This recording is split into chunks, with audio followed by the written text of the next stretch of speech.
화성지품은 숫자를 헤아려서 집성법으로 계속해가지고 불가설, 불찰극, 미진수, 급, 수, 국 하는 숫자를 헤아렸습니다. 그 숫자를 헤아리다가 보니까 뭐가 뭔지 모르고 넘어가 버렸어요. 하도 많아가지고 넘어갔는데 그만 삼삼하게 됐죠. 앞도 삼삼하고 뒷도 삼삼하고. 이제 그런 숫자를 많이 얘기해놓고 31품에는 수량품이라, 열의 수량품. 그럼 부처님은 그런 숫자 중에서 수명이 얼마나 오래느냐, 부처님 수명이 얼마나 오래 사시느냐 하는 이제 문제를 가지고 얘기하게 되는 것입니다. 이제 숫자를 많이 얘기했죠. 숫자를 해놓고 부처님은 그 얼마나 오래 사시느냐, 부처님의 수명을 가지고 얘기합니다. 그래서 이때 역시 희망보살이 질문을 하게 됩니다. 이때 희망보살 마살이 대중 가운데서 여러 보살께 말하였다. 불자여 서가모니가 계시는 사바세계의 한 급이 아미타불이 계시는 극락세계에서는 하룻낮 하룻밤이요 그랬습니다. 우리는 서가모니 부처님이 교주로 계시는 사바세계에 지금 살고 있습니다. 이 사바세계의 한 급이라는 것이 얼마나 긴 거냐 하면은 일반적으로 계산해서는 4억 3,200만 년이래요. 4억 3,200만 년이라는데 엄청 싫은데 우리는 살아봐야 100년도 못 사는데 나고 또 나고 자꾸 나가지고 4억 3,200만 년을 살아야 극락세계에 하루밖에는 안 되는 거예요. 하루. 그러니 극락세계가 얼마나 오래 삽니까? 극락세계가 참 좋겠어요. 극락세계. 극락 다 가시고 싶지요? 극락으로 갑시다. 그래서 여기서는 지금 서가모니 부처님의 그 수명을 첫 번째로 잡고 시방부처님, 10부처님을 쭉 하게 얘기하면서 그 1급이, 그 부처님의 1급이 또 그 다음 부처님의 하룻밤, 하룻낮밖에 안 되고. 그러니 제일 나중에 나오는 부처님은 그 수명이 얼마겠습니까? 일단 서가모니 부처님 세상에 우리는 살고 있는데 극락세계로 가봅시다. 극락세계로 가서 극락세계에서 한 급은 한 급이라면은 거기는 우리 사바세계에서 1급은 4억 3,200만 년이라 그랬는데 극락세계는 더 길 수도 있어요. 어쨌든 극락세계에서 1급이 건강불 부처님이 계시는 가사당 세계에서는 하룻낮 하룻밤밖에 안 된다. 그러니까 가사당 부처님 계신 세계가 훨씬 더 좋은 세계라고요. 가사당 부처님 계신데. 거기는 극락세계는 어땠습니까? 즐거움만 있죠?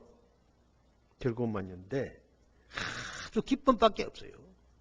걱정, 근심도 없고 늙은이도 젊은이도 없고 그냥 척 보면은 다 기쁘고 즐겁고 그런 거예요. 걱정, 근심이 없대요. 극락세계 갑시다 우리. 그런데 건강전불 세계는, 건강전불이 계시는 가사당 세계는 빛이 금강석같이 다이아몬드같이 환히 밝은 게 극락세계도 좋다는데 금강승당 그 부처님 세계는 얼마나 좋을까? 아이고 생각만 해도 꿈만 같아요. 그러나 금강당 세계를 지나서 또 갑시다. 그 금강당 세계에 가사당, 금강당 부처님 계시는 가사당 세계의 한 급이 선성광령 연화계 부처님이 계시는, 연화계부 부처님이 계시는 불태전 음성륜 세계라는 데 있는데 그 세계에 하룻낮 하룻밤밖에 안 된대요. 그런데 아주 그 세계는 아주 수성해서 광명이 빛이 환하게 수성한데 연꽃이 늘 피어가지고 연꽃의 향기가 참 좋습니다. 요새 연을 많이 심어가지고 연을 많이 심어서 연밭에 가면 요새 겨울이라도 없지만은 여름에 그 7, 8일에 연꽃이 피죠. 연꽃이 아주 향긋하고 특히 백년이 향기가 좋습니다. 그래서 그 연향기를 이렇게 많이 맡고 그러면 마음에 정화가 된답니다. 왜 정화가 되느냐? 연이라는 것이 더러운 데 살죠. 연밭에 들어가면 막 부글부글 깨가지고 쑥쑥 빠집니다. 완전히 뻘밭이 돼가지고. 그런데 거기는 연은 뭐 온갖 년이 다 있지만은 한국 백년이 제일 좋은 년이요. 2년 전년 해도 한국 백년이 제일 좋은 년이요. 그 향기가 아주 극해요. 그런데 그 연은 뭘 먹고 사느냐? 더러운 걸 먹고 사는 거예요. 연이 나쁜 것을 싹 뽑아들여가지고 정화시켜주는 작용을 합니다. 연이. 그리고 우리 연뿌리 반찬을 해먹죠. 연뿌리가 싱거진 그 땅이 아주 그 썩은 땅들입니다. 그런데 연이 그게 뿌리가 영양가가 많습니다. 단백질이 많고 또 여자들 또 하혈할 때도 그걸 갈아가지고 싹 갈아가지고 즙을 내가지고 한 그릇 딱 마시면은 별로 맛은 없지만은 지혈이 딱 되거든요. 병이 낫거든요. 그러지 그 연뿌리가 시큼하긴 시큼한데 겉이 시큼하죠. 그 무시리마이 그렇잖아요. 뭐 씻어 놓으면 뭐 조금 노릇노릇하게 그렇지만은 그것도 때깔이 나야 맛이 있는 것입니다. 그런데 연뿌리를 보고 이게 연뿌리를 이게 꽃이다 그러면은 알아들을 사람 누가 있습니까? 못 알아듣죠. 그런데 연꽃은 어디서 납니까? 연뿌리에서 나죠. 연뿌리에서 나요. 연뿌리에서 나와가지고 물을 통과해서 물 위에 딱 올라오면은 연꽃이 아침 한 7시, 8시, 9시 되면 탁 터진단 말이에요. 탁 터져요. 연밭에 가면 그 꽃 터지는 소리가 탁탁 소리가 납니다. 연도 그게 공부를 해가지고 꽃을 피울 때는 깨달아가지고 깨닫는 소리가 탁탁 소리가 나요. 연도 그러는데 우리도 깨달아야 안 되겠습니까? 공부해가지고. 시커먼 그 연뿌리에서도 그런 아름다운 꽃을 피우는데 우리 중생이 바로 부처다 하면은 우리가 무슨 부처일까 그리 생각이 되죠. 그러나 연뿌리에서 그렇게 아름답고 향기로운 꽃이 나듯이 우리 마음속에도 부처님과 똑같은 그렇게 지성지고한 그런 아름다운 불성이 있습니다. 관세음보살같이 그렇게 참 편안하고 남에게 기쁨을 주고 즐거움을 주는 그런 분들이 그런 마음이 우리 마음속에 다 있단 말입니다. 그런데 그걸 이제 자꾸 이렇게 수행을 하면서 염불을 하고 그래서 이제 연꽃을 피우듯이 성불의 길로 우리는 지금 가고 있습니다. 그런데 그 연 향기를 많이 맡으면은 연 뿌리가 물을 정화해 주듯이 연의 향기가 호흡을 통해서 들어가면 이 육신을, 우리 몸을 깨끗이 정화해 준답니다. 그래서 청열이 되고, 그리고 그 지혈이 된다는 것은 곧 힘을 가해서 부족한 부분을 도와준다는 것이거든. 그럼 또 연잎을 가지고 밥도 싸먹을 수도 있고, 차도 만들어 먹고, 또 연이 이제 꽃이 피있다가 딱 지면은요, 연이 지면은 바로 씨가 연거를 뿌립니다. 그래서 연은 화가동시라 그럽니다. 화가동시라. 화, 꽃하고, 과, 열매하고 같이 익어진다. 그렇죠? 연꽃이 이렇게 있다가 피었다가 연꽃이 탁 지면은, 꽃잎이 지면은 안에 연실이 익어집니다. 그거 까먹으면 됩니다. 그것도 약이에요, 연실이. 그 노인들한테는 참 좋은 겁니다, 그게, 연실이. 그래, 여러모로 연실하고, 파다고, 또, 은행하고, 뭐 이런 거 저런 거 이어가지고, 찹쌀도 좀 집어넣고, 그래가지고 푹 다리가지고, 막, 반 죽듯이 그래가지고 먹으면은, 노인들이 여름을 내기가 참 좋답니다. 그걸 내가 어디서 배웠느냐? 내가 대만에 공부하면서 배웠어요. 그 연자죽을 해가지고 팝디다? 연자죽. 그런데 노인들한테는 아주 좋다고 그래요. 여러분들도 여름물로 혹시 더위 덥거나 그럴 때는 연자죽 해가지고 한번 자시 보세요. 좋답니다. 그러니까 그 연꽃에서 나는 그런 광명이 극하게 사람의 마음을 정화시켜 주듯이 이 부처님, 선성광명 연화계부 부처님께서 계시는 불태전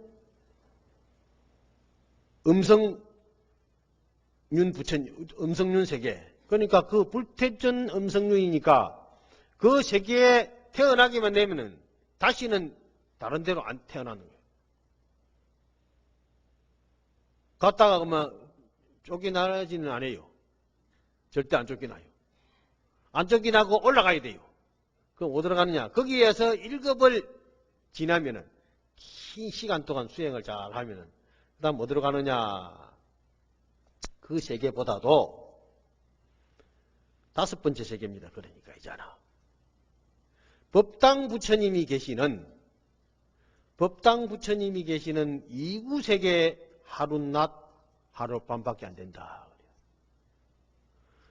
법당 부처님이 계시는데 법당 부처님은 단간을 딱 씌워놓고 기가 펄렁펄렁 하고 그런데요.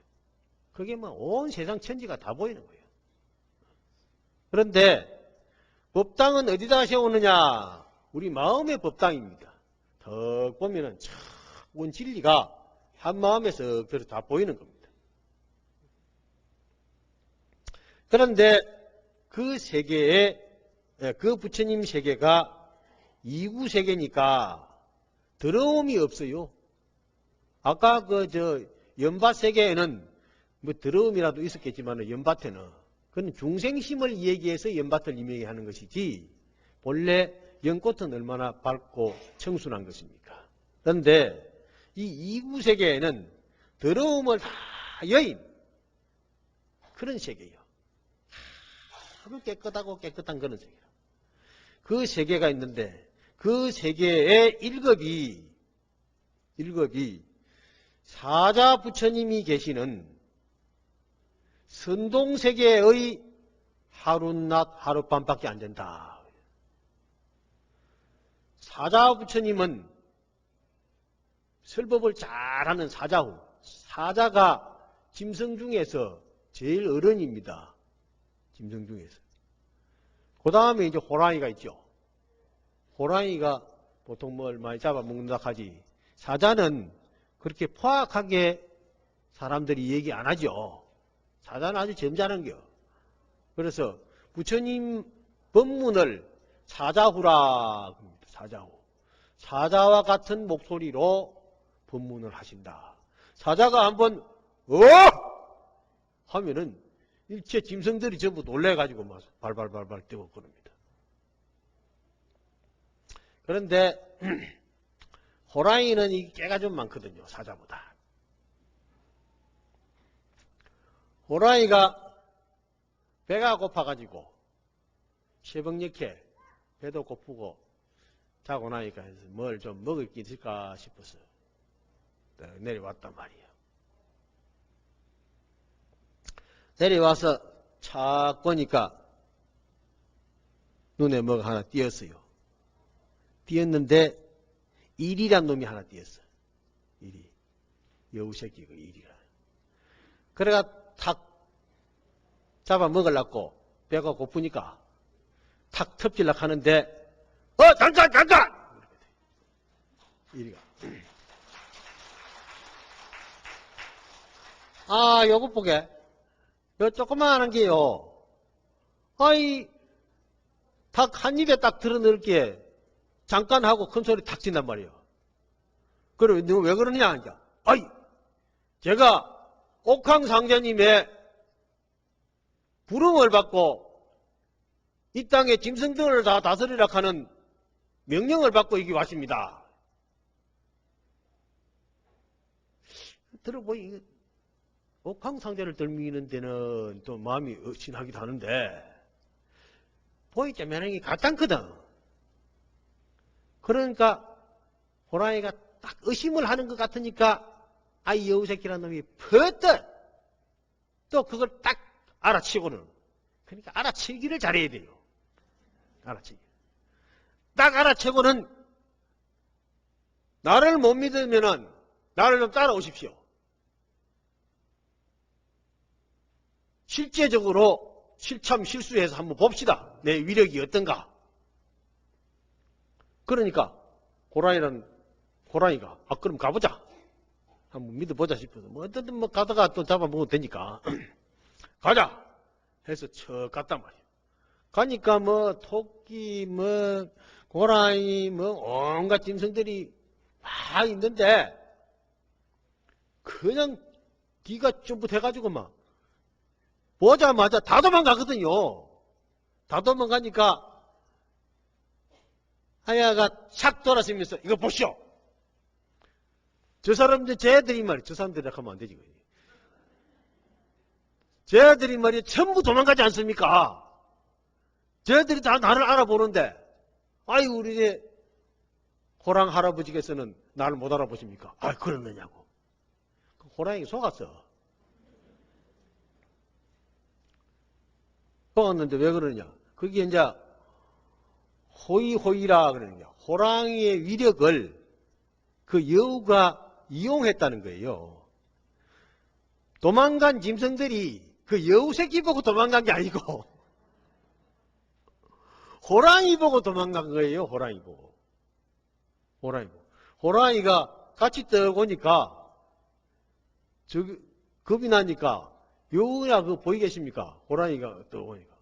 그러니까 싹 도망가 봤단 말이에요. 그러니까 호랑이는 거기 넘어간 거예요. 그래가지고 여우가 살았대요. 그게 중국에 어디 얘기가 나오다 보니까. 그런데 사람이 깨어있다는 것이 호랑이 앞에 물려가도 정신만 차리면 산다 그러죠. 그게 왜 그러느냐.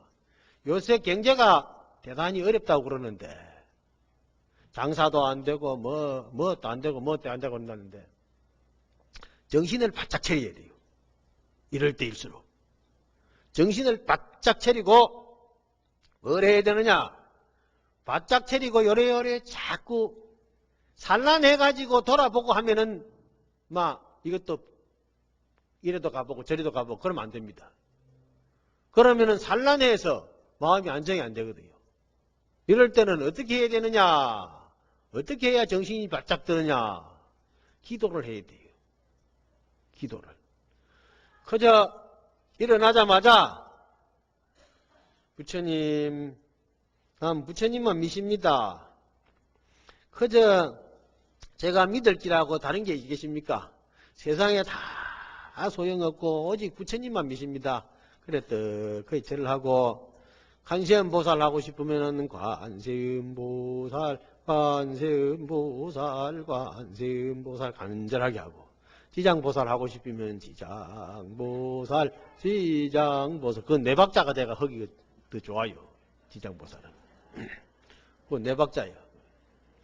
그래 이제 기도를 더 하든지 안 그러면 앉아 참선을 하든지 안 그러면 절을 하든지 자꾸 기도를 해요. 그러면은 마음이 밝아지고 그러면 살 방법이 생깁니다. 그 아마 여우가 전생에 기도를 좀 많이 했던 것 같아요. 기도를 많이 하면은 사람이 마음이 깨거든요. 그래서 요새 입학시험 치러 가는 것도 그래요. 내가 동국대학 입학시험 치러 오는 아들 보고 여러분들이 시험 칠 때 깨어있는 마음이 있으면 시험을 잘 치고 멍청해가지고 이건가 저건가 해가지고 고개만 깨우뚱 하다가 그만 시험 문제 몇 문제 못 풀고 가는데 한 문제만 더 풀어도 합격될 수 있는데 하나를 못 풀어가 떨어지는 사람이 많습니다. 그것뿐만 아니라 면접을 오는데요. 탁 들어오자마자 합장하면서 저 동국대학교 몇 학번 지원한 누구누구입니다 하면서 참 말도 잘하고 좀 그렇게 싹싹해 보이면은 보면 다 알거든요. 그러면은 참 똑똑하네. 그러고 이제 써내놓은 게 있거든. 글도 써내놓은 거 있어요. 쓰는 그 뭐 주제를 줘가지고 써가지고 오라고 그럽니다.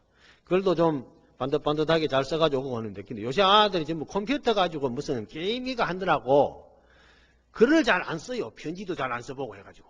편지는 전부 문자를 가지고 편지를 써버리잖아요. 그러니까 글자도 삐뚤삐뚤하고 이게 세발네발 길이 놓으면은 아이고 야 보니까 글도 제대로 못 쓰는 놈이 되겠나. 그래가지고 한 점 더 주자도 한 점 깎아주는 수가 있거든요. 그러면 떨어지는 거예요.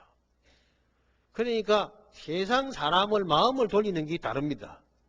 그래서 설사 글을 잘 못 썼더라도 들어가가지고 얼굴에 환한 미소를 살짝 지으면서 너무 웃어도 또 점수가 깎이거든요. 살짝 웃어요. 그러면서 하는 물음에 대답을 하는데 어떤 아들은 또 지 할 말만 자꾸 줄줄이 그냥 생기어 덮친단 말이에요. 그러면은 또 감점이 돼요.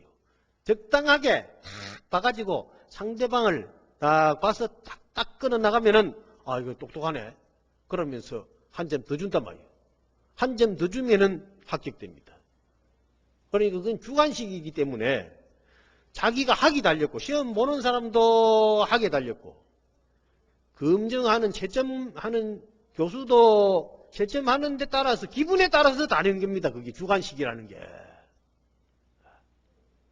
그게 분위기거든요.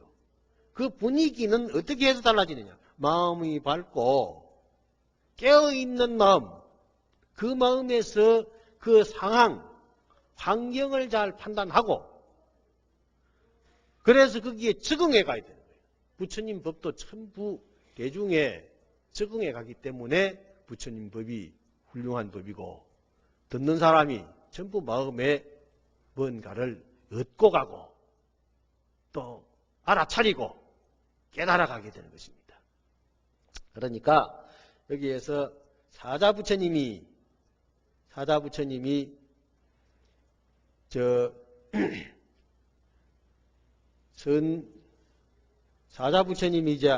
거기서 또 거기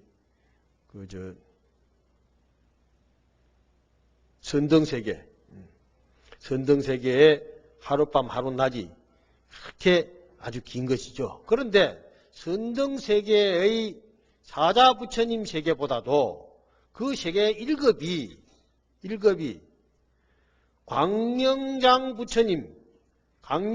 부처님이 계시는 묘광명 세계에 하룻낮 하룻밤밖에 안 된대요. 또 참 그 사자부처님이 제일인 줄 알았더니 사자부처님 위에 또 있어요.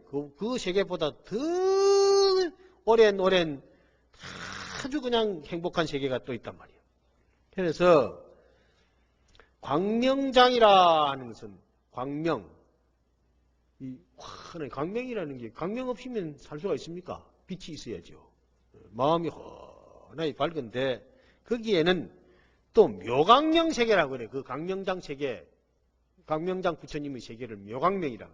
묘광명이라는데 빛이 나기는 나는데 묘해서 그냥 사람이 아주 뭘 해도 잘 되고 화목하고 아주 세계가 아름다운 뭐라고 얘기할 수 없는 그런 광명이 난단 말이에요.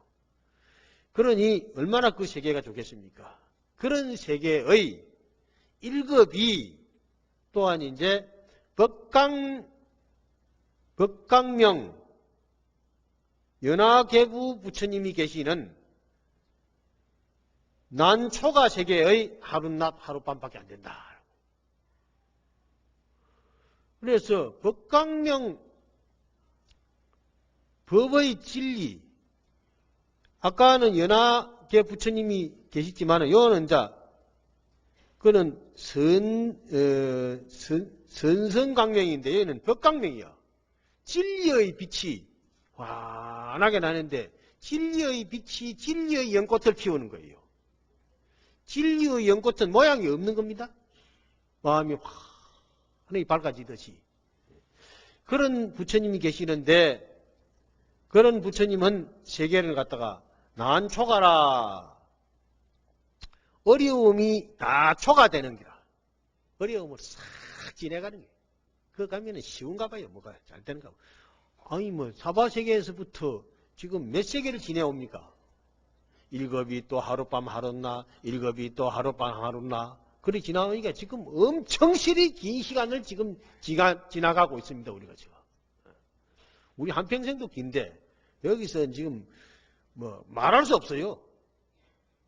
그래서 그 다음에 이제 9번째 세계를 부처님을 만나게 됩니다. 9번째 부처님은 일체 신통강명불이 부처님이 계시는 장엄해 세계가 있어요. 일체 신통 부처님. 일체 신통 부처님은 모든 신통을 다 갖추어 가지고 신통을 갖추어서 척 보면은 다 되는 거예요. 그만 눈만 맞추면은 안 되는 일이 없어요. 다 하고 싶은 거 다 되는 그런 부처님 세계가 있어요. 거기에는 장엄해 세계가 있는데 그 장엄해 세계는 모든 것이 장엄이 잘 돼가지고 장엄이라는 것이 그렇습니다. 있을 자리에 제대로 다 있는 것이 장엄이 잘 된 겁니다. 대방광 불 화음경 7자지요. 7자요. 7자인데 큰 부처님이 이제 제일 중간이거든, 주인이거든요. 대는 크다는 것이고 방은 방정하다는 것이고 반듯하다는 것이죠. 광자는 넓을 광자잖아요. 넓고. 그 다음에 그런 부처님이 계시는데 부처님의 묘용이 화음이야. 화음경이야. 꽃이 화려한데 화자는 꽃화자요. 온 세계가 전부 화려하게 코트로 장식되고 그렇게 됐는데 뭘 어떻게 되느냐? 음식되어 있다. 음화음자. 코트로 장음이 잘 되어 있다. 장음이 잘 되어 있다는 것은 모든 것이 있을 자리에 제대로 놓여져 있으면은 장음이 잘 된 겁니다. 뭐 여기저기 아무데나 가구도 놔놓고 그림도 붙여놓고 뭐 많이 붙여놨더라도 장음이 제대로 안 돼 있으면은 보기가 안 좋습니다. 아무리 좋은 것도. 옷도 그러잖아요. 옷도 입고 장음이 잘 돼야 됩니다. 딱 받쳐 입고서 이렇게. 내도 장음이 잘 됐는가 모르겠다만은 정이 잘 돼야 됩니다. 여러분들도. 그래서 거울 보죠. 거울 보는 거예요. 여러분들이 거울 보고 화장하는 것도 이거 장음하는 겁니다. 장음. 장음이 잘 돼야 돼요. 거울 보고. 그냥 길일락 하니까 어디가 어딘지 잘 모르잖아요. 우리 힘안이 안 열려가지고. 그러니까 거울에 힘을 빌려야 되는 거예요. 거울을 딱 들여다보고 이렇게 눈썹도 이렇게 기리고 제일 중요한 게 눈썹하고 이 입술이잖아요. 그죠? 나이 많아도 좀 길이가 와야 됩니다. 그 길이가 요 뭐 좀 발라가지고 이래 톡톡톡톡 이래 다듬어가지고 그래 와야지. 나이 많으면 기름기가 없어가지고 그래 또 찬바람 휘고 하면은 트는 수가 있고 그렇습니다. 그러니까 그 잘 다듬어야 돼요. 그래 어떤 사람은 또 뭐 차 타고 가면서 요 신호등에 있어가지고 요 백미러 보고 또 톡톡 치는 사람도 있고 기리는 사람도 있고 그렇더라고요. 그거는 늦잠 자고 게을러가지고 그 잘못하면 위험하거든요. 그래서는 안 돼야 돼. 어쨌든 간에 화장을 잘하고 잘 그려야 되거든요. 멋지게 그려야 돼. 그래야 다른 사람이 잘 봐주지요. 다른 사람이 보는 사람으로 하여금 나를 보는 사람으로 하여금 기쁜 마음을 가지고 나를 착하게 아름답게 잘 봐주도록 하기 위해서 내가 그리는 것이지 내가 내 얼굴 보고 이쁘다 할 사람 누가 있습니까? 그래 봐야 아무 소용이 없거든요. 다른 사람이 날 보고 이쁘다고 그래야 이쁘다 그런가 보다 이 생각하지. 내가 이쁘자네? 이쁘자네 그러지만은 뭐가 이뻐? 그러니까 모든 것이 그렇습니다. 자기가 자기 장엄을 하는 겁니다. 마음이 장엄이 되면은 말도 이쁜 말을 하고 미소를 지어도 이쁜 미소를 짓거든요. 그래서 어떤 것이 지혜로운 장엄이 되어야 된다. 그 세계에는 아주 지혜로서 아주 밝은 지혜로서 장엄이 잘 되어 있는 세계다. 그런데 이 장엄의 세계에 1급이 지월 부처님이 계시는 경광명 세계에 하룻낮 하룻밤밖에 안 된대요. 이게 이제 10번째니까 다 왔습니다. 그러니 지월 부처님은 달을 자하고 지혜 지자요. 달이 은근하게 잘 비춰주죠. 달을 보고 이태백이도 치를 넘고 또 그 술잔에다가 달도 띄어가지고 술 맛을 보는데 그 얼마나 술이 맛있었겠습니까? 그죠? 술잔에다가. 우리는 찻잔에다가 달을 띄어가지고 마시잖아요. 저기 달이 뭐 안 뜨는 데가 없겠지만은 통도사도 달이 뜨고 여러분 집에도 다 아파트마다 다 달이 뜨고 해운대 앞바다도 달이 뜨고 경포대도 달이 뜨고 곳곳에 다 달이 뜹니다. 뭐 소발자죽에도 달이 뜨거든요. 소발자죽. 소가 이렇게 디디 놓으면 그게 물이 고이면은 달이 뜨게 돼 있습니다. 그러고 접시에다가 물을 떠가지고 저녁에 달밤에 나가보세요. 그 내 접시에도 물이 뜨게 돼 있죠. 그러니까 찻잔에도 물이 뜨게 돼 있죠. 달이 뜨게 돼 있죠.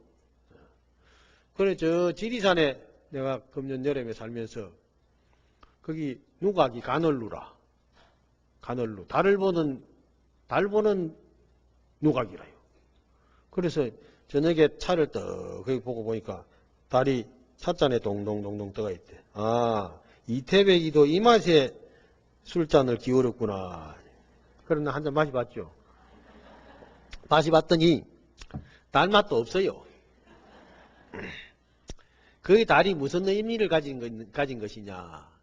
마음의 지혜를 상징하는 겁니다. 지혜를 상징해서 지혜 있는 사람은 어디 가서 무엇을 하더라도 즐겁게 살 수 있는 것입니다. 그래서 지금 십성법으로 해서 소위 말하는 1급이 하룻낮 하룻밤 하루 또 1급이 하루 1급이 하루 1급이 하루 그래서 지금 10단계까지 올라왔습니다. 그러니 더 올라갈 수도 막 끝없이 갈긴 되겠는데 부처님 아마 이만큼 하고 그치는가 봐요. 그래서 불자여 이렇게 여러 차례로 100만 아성지 세계를 지나가서 나중세계 제일 마지막 나중세계의 급은 현성불이 계시는 성년아 세계의 낮 하룻낮 하룻밤과 같은데 여기는 보현보살과 함께 수행하는 보살들이 그 가운데 가득하니라 그랬습니다. 그는 열의 수량품이라는데 이게 가장 짧은 그 품입니다. 대방강불 하원경에 80건이 있는데 80건 중에 열의 수량품이라는 게 제일 짧아요.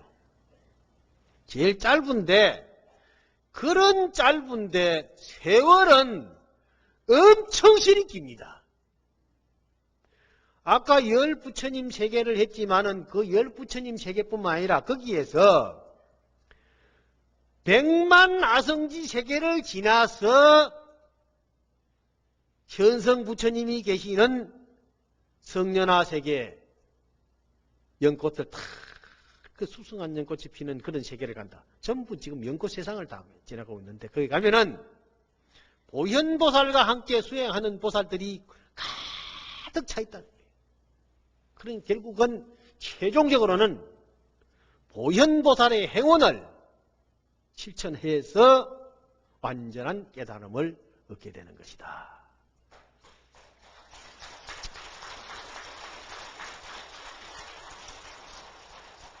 우리가 이만하면 됐지 하는 생각을 많이 합니다. 하는데 살림살이는 이만하면 됐지 하는 생각을 해도 괜찮습니다. 그러나 공부를 하는 데는 이만하면 됐지 하는 생각은 절대 가져서는 안 됩니다. 기도도 아이고 내가 이만하면 됐지 하는 생각을 하는 사람들이 혹여 있는지도 모르겠는데 그러면 안 됩니다. 어떤 신도님은 신님 아이고 내가 가서 그렇게 기도도 하고 시주도 하고 했는데 부처님이 다 왜 우리를 보살피 주지 않고 부도를 나게 했을까요? 또 어떤 사람은 우리 아들이 시험도 잘 쳤다는데 왜 시험이 왜 떨어졌을까요? 마치 부처님이 떨어뜨린 것 같이 그런단 말이에요. 그건 부처님이 떨어뜨린 게 아니죠. 자기가 부처님을 의지해서 공부를 해야 됩니다. 안 하고 떨어진 거지. 그리고 아무리 해도요. 과거에부터 공부를 해왔던 사람하고 금방 시작하는 사람하고는 다릅니다. 요새 김장 다 해십니까? 안주 안 했는가 봐요. 요새는 김장을 좀 늦게 하죠. 날씨가 따뜻해가지고. 전에 같으면 10월 보름 전에 벌써 김장 다 해야 되거든요. 근데 김장도 해본 사람이 하지 김장 못 해본 사람은 못합니다. 맛도 없으면 못 먹습니다. 배추도 요새 먼지가 들어가서 속속들이 잘 씻어야 돼요. 그 하얀 속이 아무것도 없는 것 같아도 그 안에 진드기도 있고 뭐도 있고 다 들어있거든요. 씻으려고 하면은 생배추를 씻으려면은 그냥 씻으면 다 부스러지지 않습니까? 대강 이렇게 물에다가 이렇게 흔들어. 그렇죠? 흔들어 가지고 소금을 집어넣고 절여야 되거든. 절여서 숨을 팍 죽이면은 그게 이제 약간 털어도 안 부스러지단 말이에요. 딱 숨을 죽여가지고 숨이 죽어야 이 배추가 맛이 있어지죠. 숨을 안 죽이면 안 돼요. 그러니까 지가 죽어야 돼. 지가 죽어야 돼. 그럼 숨을 죽여가지고 그러니까 또 다시 헹구죠. 헹궈야 된단 말이에요. 헹구면은 그 안에 붙었던 게 싹 떨어져 나갑니다. 그래 잘 헹궈가지고 양념을 잘 해야 되죠. 양념을 갖다가 고춧가루하고 또 고춧가루도 고운 고춧가루 쓸 때 있고 조금 좀 거친 고춧가루 쓸 때가 있고 그렇잖아요. 김장김치 하는 데는 너무 가는 고춧가루 그거 안 쓰죠. 그래서 생강도 갈아 넣고 청각 그게 들어가야 시원하거든요. 또 잘 쉬질 않아. 제가 넘질 않고. 그래서 이제 마늘도 깨 넣고 뭐 이런저런 해가지고 그것도 멸치젓갈 들어가는 것마다 하고 새우젓 들어가는 것마다 하고 또 다르거든요. 여러 가지 양념을 다 해가지고 양념도 잘 생각해서 해야 돼요. 그런 젓갈 같은 거 안 들어가도요. 저 홍시, 감홍시 있잖아요. 감홍시를 갖다가 이래 걸러가지고 그것도 걸러가지고 찌꺼기 다 내보고 해야 돼요. 그래가지고 그걸 가지고 해놓으면 아주 감칠맛이 있고 참 좋습니다. 감이 돼서 감칠맛이 있는가? 참 맛이 좋거든요.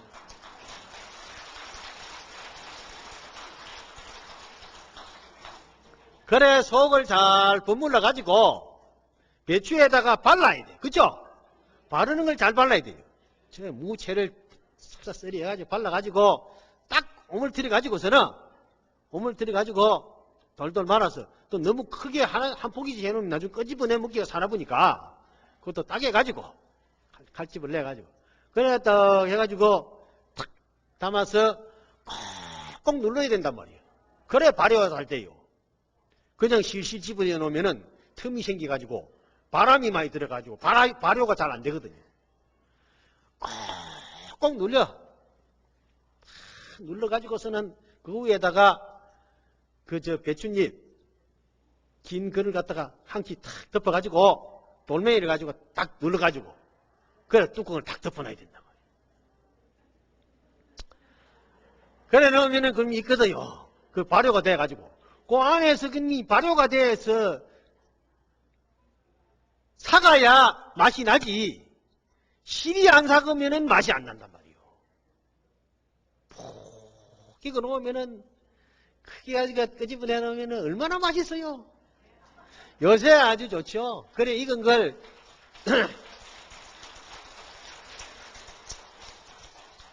잘 익은 김치를 요새는 저 김치 냉장고 거기다 딱 이어놓으면은 이제 땅에 묻는 게나 마찬가지예요. 그래가지고 온도가 잘 보존이 돼가지고 여름까지도 김장김치를 먹을 수가 있지 않습니까?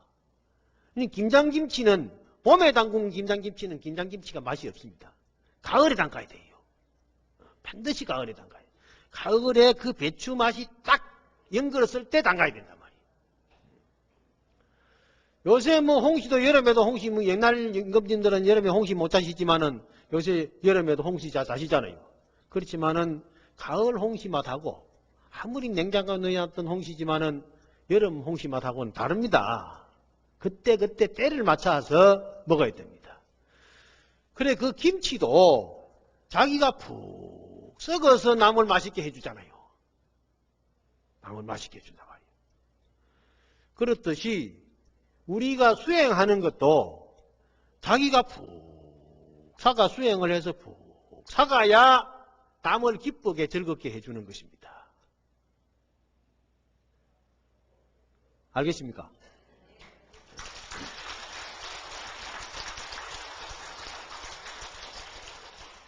보현보살이 항상 실천의 의지를 가지고 사는 게 그런 여러 가지 과정을 잘 수습해 나간다는 거예요.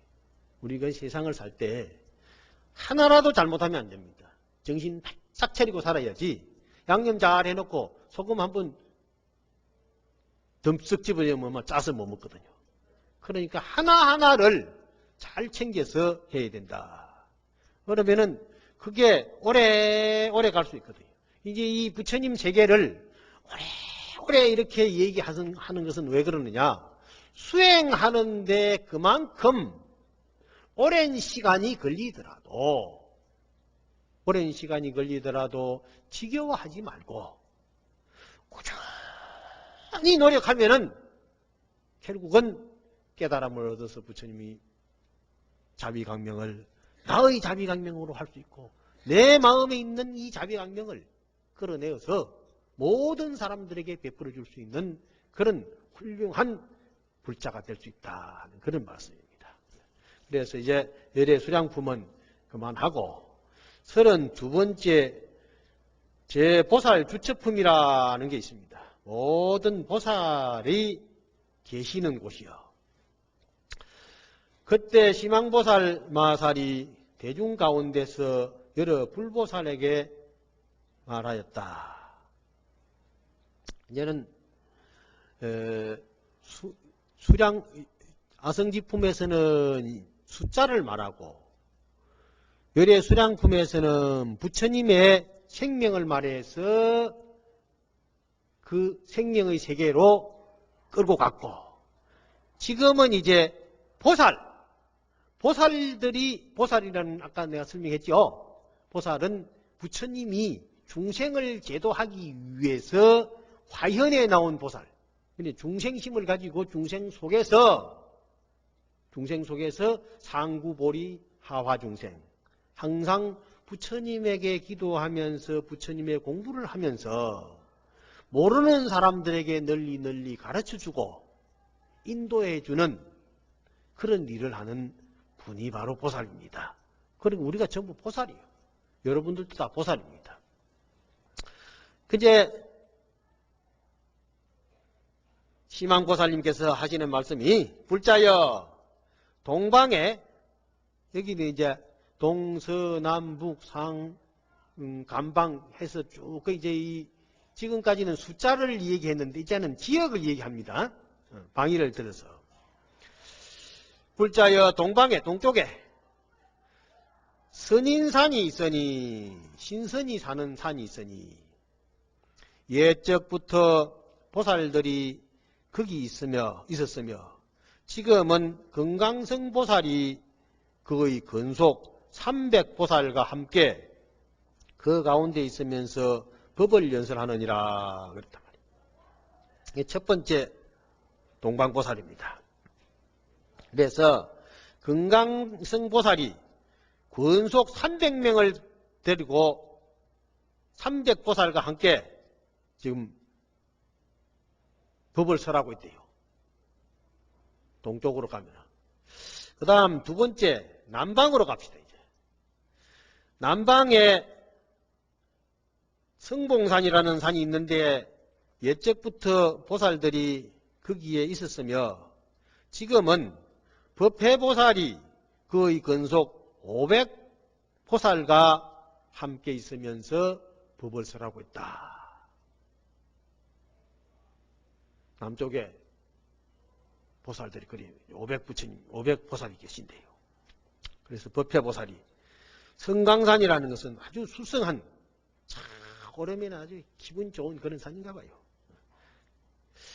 또 서방에 금강염이라는 산이 있는데 그 금강염 산에도 옛날부터 보살들이 계셨는데 지금은 정진무해행보살이 있다. 그 정진무해행보살이 300보살과 함께 설법을 하고 있다. 정진무해행이라는 것은 정진하는데 걸림이 없는 거예요. 정진하는데 걸림이 많습니다. 그래서 인욕을 해야 됩니다. 정진할 때 걸림이 많은데 인욕을 해야 됩니다. 금강경에 보면요, 아상, 인상, 수자상, 중생상, 사상을 다 버리라고 했죠. 그런데 그 상을 버리려고 공부를 한다 해도 참 어렵습니다. 왜 어려우냐? 제일로 중요한 것은 보시인데 보시하기가 쉬운 게 아닙니다. 아까워요. 아까워서 보시하기 쉽지 않습니다. 한 푼 주고 싶어도 아까워가지고 손이 들어갔다 나갔다 하면 안 줄 때도 많이 있거든요. 불전도 그렇습니다. 부처님 앞에 오면 꼭 불전 놔야 되거든요. 불전 꼭 놓고 가야 되는데 불전 오늘 안 넣어도 될까? 그럼 뭐 살짝 나갑니다. 나가면은 뒤에서 또 부처님이 돌아보는 것 같이 그래 부끄러워지거든요. 아예 그러기 전에 막 놓고 가는 게 제일 좋습니다. 네. 그래서 담은 얼마라도 자꾸 놔야 되거든. 보시를 해야 돼요. 저 티베트에서도 갔는데 티베트에 그렇게 가난한 나라에 부처님 모시놓은 데는 전부 돈을 놔요. 그 사람들 보시 정신이 뛰어나대요. 그러면은 그 보시놓은 돈은 어디다 쓰느냐? 절을 고치고 스님들이 공부하고 여러분들이 와서 따뜻하게 지낼 수 있는 여러 가지 수용시설이라든지 그런 걸 다 해주는 게 그 돈으로 하는 겁니다. 그러면은 그게 바로 전부 부처님을 위해서 쓰는 것이거든요. 그게 공덕이 엄청 실이 되는 겁니다. 큰 돈은 줄라고 하면 좀 아까워요. 그러나 큰 거 아니라도 어디 절에 갔더니 난 오늘 1000만 원을 보시를 했습니다. 그래요. 1000만 원을 어떻게 보시했느냐. 부처님 불전에다 1000만 원을 냈습니다. 그래, 뭐 어떻게 했는가 물어봤더니 1000원짜리 하나 하고 10,000원짜리 하나 하고 그러면 1000만 원이래요. 1000만 원. 그래서 그럼 나도 오늘 1000만 원 하자 싶어서 한번 했죠. 근데 몇 분 그래 했습니다. 여러분 했는데 저도 가만히 다니다가 보니까 불전 노는 게 참 편안합니다. 불전을 놓고 놓다가 보니까 안 놓고 나오면 또 섭섭하고 놓고 나오면은 좀 기분이 괜찮고 그래요. 그러니까 하다못해 1000원짜리라도 꼭 놓고 나가세요. 그냥 가지 말고. 그런데 그 생각을 낸다는 게 어렵습니다. 그 생각을 낸다는 게 어렵고 또 이제 그래 하자면은 이 어려울 때가 있어요. 인욕행을 해야 되거든. 인욕을 한다는 게 참 욕됨을 참는다는 게 참 굉장히 어렵습니다. 그러니까 경전을 읽든지 기도를 하든지 할 때 누가 와서 욕을 하더라도 뭐 모른 척하고 여기 안재기 놓으면 돼요. 딱 들어놓으면은 그럼 딱 괴기 가지고 네가 욕을 했지 그러거든. 막 하지 말고 다 받아 들이지 말고 그냥 하든지 마든지 내둬버려. 그러면 어떠냐? 지만 업을 짓지. 나는 그게 되거든요. 업이 없어져요. 업이. 금강경에 보니 그렇습니다. 16번째 장에 보면은 금강경을 많이 독송하는 사람한테 비방하거나 욕을 하거나 하면은 그를 읽고 있는 사람이 금강경 독송하는 사람이 설사 전생에 악업을 지어서 금생에 가보를 받아야 되겠지만은 욕하는 사람의 덕택에 업장이 소멸된대요. 그래서 내가 요새 금강경 자꾸 읽습니다.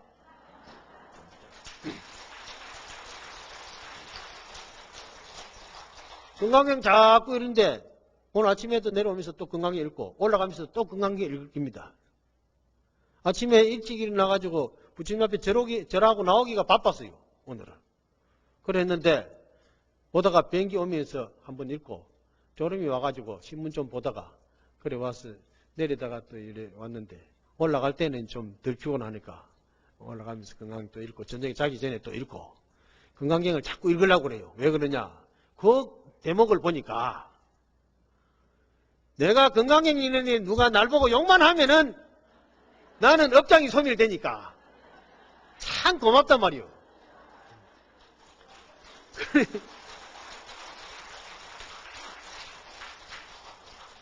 다른 때는 욕하는 사람 보고 나도 욕을 하고 싶었는데 그 금강경을 자꾸 읽다가 보니까 이제 욕하고 싶은 생각이 없어져 버린 거예요. 저보고 욕하는 사람이 별로 없거든요. 혹시 있어요, 몇 사람. 그래서 난 가능한 한 미움을 안 살라고 그러는데 내가 전에 일본에 유학하면서 보니까 일본 사람들이 발이 발피 있는데 밟은 사람 보고 아이고 죄송합니다. 잘못했습니다. 그러더라고요. 그래 밟은 사람이 잘못됐다 해야 되겠는데 밟히자 말자 밟힌 사람이 잘못됐다고 그러니 밟은 사람은 할 말이 없잖아요. 할 말이 없단 말이에요. 그래서 그 사람들이 교육이 그랬구나 하는 생각을 했는데 그 사람들이 불교 교육이 잘 돼서 그런 것 같아요. 그러니까 우리도 이제 자꾸 부처님 믿으면은 그런 인욕하고 남을 좀 미워하지 않는 그런 생각이 자꾸 나게 됩니다. 다음에 서방세계 지내갖고 그 다음 북방세계에 가면은 향적산이라는 산이 있는데 옛적부터 보살들이 거기에 있었으며 지금은 향상보살이 그의 근속 3000보살과 함께 그 가운데 있으면서 법을 연설하느니라. 향적산이라는 향기가 가득 쓰인 그런 산에 향상보살, 향기 나는 코끼리 그런 보살이 있어요. 그러니까 그는 보현보살이다. 보현보살이 여기서 3,000명의 보살들과 함께 정진을 하고 있고, 다음에 동북방에 청량산이 있는데 옛날부터 많은 보살들이 계셨는데 거기에는 문수사리 보살이, 문수보살은 지혜를 상징하는 보살인데 문수보살이 1만 보살과 함께 있으면서 법을 설하고 있다. 우리나라 오대산에도 문수보살이 법을 설하고 있고, 우리 여기 통도사에도 하엄살림이 오래오래 됐는데 여기에도 문수보살이 항상 상주를 합니다. 그래서 이제 문수보살이 아마 1만 문수보살이 계시는 데는 언제든지 1만 보살이 같이 있다 그랬거든요. 1만 보살. 오대산도 그렇습니다. 그 다음에 6번째입니다. 바다 가운데 금강산이 있으니 옛적부터 보살들이 거기에 있었으며 지금은 법기보살이 1200보살과 함께 법을 설하고 있다. 우리나라 금강산 있죠? 금강산 그 법기도량입니다. 법기도량인데 12,000봉이라고 그러죠. 12,000봉이 12,000보살이에요. 그 보살들이 지금 법을 설하고 있거든요. 앞으로 해방이 되면 다 갈 수 있을 겁니다. 아주 저도 못 가봤습니다만. 돈 갖다 주기가 싫어서 안 갔는데, 이제 나이 많이 나지기 전에 금생에는 그럼 잘 못 가겠다 싶은 생각이 드니까, 아이고, 갈 수 있을 때 한번 가볼 걸 생각도 들고 그래요. 아직까지 모르겠습니다. 다음 7번째, 동남방에 치제산이 있는데, 차이타산이라는 산이 있는데, 거기에는 청관보살이 근속 1,000보살과 더불어서 법을 설하고 있다는 것이고, 다음 이제 서남방에 8번째입니다. 서남방에 광명산이라는 산이 있는데 거기에는 현성보살이 근속 3,000보살과 함께 법을 설하고 있다. 다음에 이제 9번째 서북방에 향풍산이라는 산이 있는데 향기가 바람을 타고 싹 오는가 봐요. 거기에는 향광보살이 있어요. 향기에 빛이 나는 그런 보살이 있는데 거기에는 5,000 근속을 거느리고 보살들이 법을 설하고 있다. 또 큰 바다 가운데 장엄굴이 하나 그 굴이 있는데 그 굴에는 많은 보살들이 거기에 기거를 하고 있고, 또 바이샬리라는 비살이 남쪽에 처소가 있는데 거기에는 잘 머무는 그런 근본 옛적부터 보살들이 아주 훌륭한 수행을 하고 있다. 그래서 무려 22군데를 이렇게 해서 자꾸 얘기합니다. 얘기하니까, 그런데 뭐 한 곳마다 12,000, 15,500, 뭐 이런 많은 보살들이 지금도 설법을 하고 계신다니까, 그 보살 숫자가 얼마나 많습니까? 참 많기는 많단 말이에요. 하기야 하엄법회에 참석한 보살님들만 하더라도 한 10,000명 됩니까? 교무신님 한 10,000명 됩니까? 10,000명 더 되지요? 얼마나 영가까지 다 해봐요. 10만도 더 돼가야 돼. 이 다 보살들이요. 그래서 우리가 하엄경의 법문을 듣는다는 것은 마음이 즐거워지라고 해서 법문 듣는 겁니다. 그래서 이렇게 많은 숫자, 이렇게 많은 국토, 이렇게 많은 부처님, 이렇게 많은 보살들, 이런 보살들을 얘기하는 것은 우리가 모두가 다 부처님의 마음, 보살의 마음을 가지고 수행을 하는데, 본래 우리가 보살과 부처이기 때문에 수행만 하면은 완전하게 아름다워질 수 있다는 것입니다. 그래서 달마대사가 이입사행론에 이입사행론에 일체 중생이 본래 진성이 다 있어. 참된 성품이 다 있어서 그 참된 성품 그것을 교를 통해서 가르침을 통해서 바로 종지를 밝히는 것인데 그 의미를 아는 것은 딱 한순간에 알 수 있는데 닦아 나가는 데는 어떻게 하느냐? 하나하나 닦아야 되죠. 하나하나 닦아야 된다고. 그래서 보온행위라 해서 어려움이 있더라도 어렵다 생각하지 말고 닦아 나가야 되고 또 무소구행위라 해서 욕심이 생기더라도 너무 욕심 부리지 말고 적당하게 소욕지족하면서 살아나가야 되고 수연행위라 해가지고 인연을 쫓아서 살기 싫다고 획 가버리지 말고 마음을 맞춰가지고 잘 살아야죠.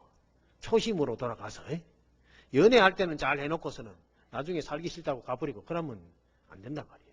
부처님 딱 믿었으면은 부처님 믿은 대로 계속 믿고 나가야 돼요. 우리는 가장 사랑하는 사람은 누구예요? 부처님이요. 부처님하고 연애하면요 절대 이별이 없습니다. 부처님은 절대 이별 안 해요. 그래서 인연을 잘 맺어야 됩니다. 인연을 잘 맺는다는 것은 내가 이 주변 정리를 잘 해서 환경을 아름답게 잘 꾸며 나갈 수 있는 그 인연을 스스로 만들어 나가는 겁니다. 내 마음에 맞아주기를 바라지 말고 내가 남의 마음에 맞기를 바라면 돼요. 그러면 그 사람은 스스로 오게 되어 있습니다. 부처님은 중생의 마음에 맞추어서 설법을 하셨습니다. 부처님의 마음에 맞춰서 설법했다면 중생들은 하나도 못 알아듣고 다 가버릴 거예요. 그러나 부처님은 중생의 마음을 읽고 중생의 마음에 합치되는 그러한 말씀을 해주셨기 때문에 중생들이 그 말씀을 듣고 깨달음을 하나하나 얻어나가게 되었던 것입니다.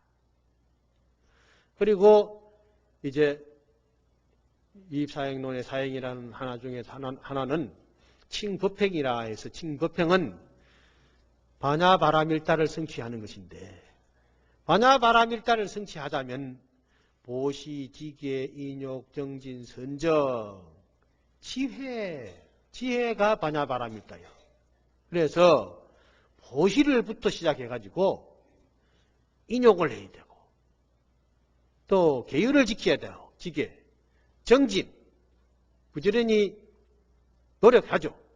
그래서 선정, 마음을 닦고 그래서 반야바라밀이 성취가 되는 겁니다. 반야바라밀이 성취가 되면 우리는 날로 기쁜 날만 일만 있고 일일시 호일이라 날마다 좋고 날마다 기쁘고 날마다 뿌듯한 그런 경우입니다. 그래서 행복지수라는 것은 돈이 많고 집이 좋다고 해서 행복한 건 아닙니다. 마음이 즐거우면 그게 행복한 겁니다. 설사 가난하더라도 내 마음에 항상 만족하다는 생각을 가지고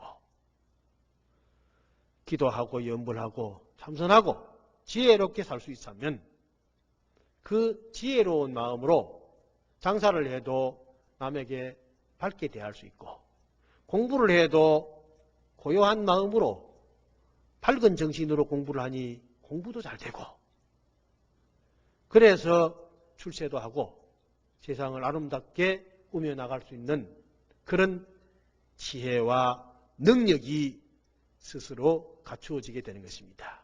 이게 바로 부처님의 원력입니다. 그래서 화엄법회에 참석하신 여러분들은 다 부처님을 믿고 부처님의 그 거룩한 말씀을 마음에 담아서 꼭 실천해서 아름다운 지혜를 만들어 나 자신을 아름답게 가꾸고 가정을 아름답게 이웃을 평화스럽게 만들어가는 참된 불자가 될 것을 우리 함께 약속하고 서원을 세우면서 오늘 법문을 마치겠습니다. 성불합시다.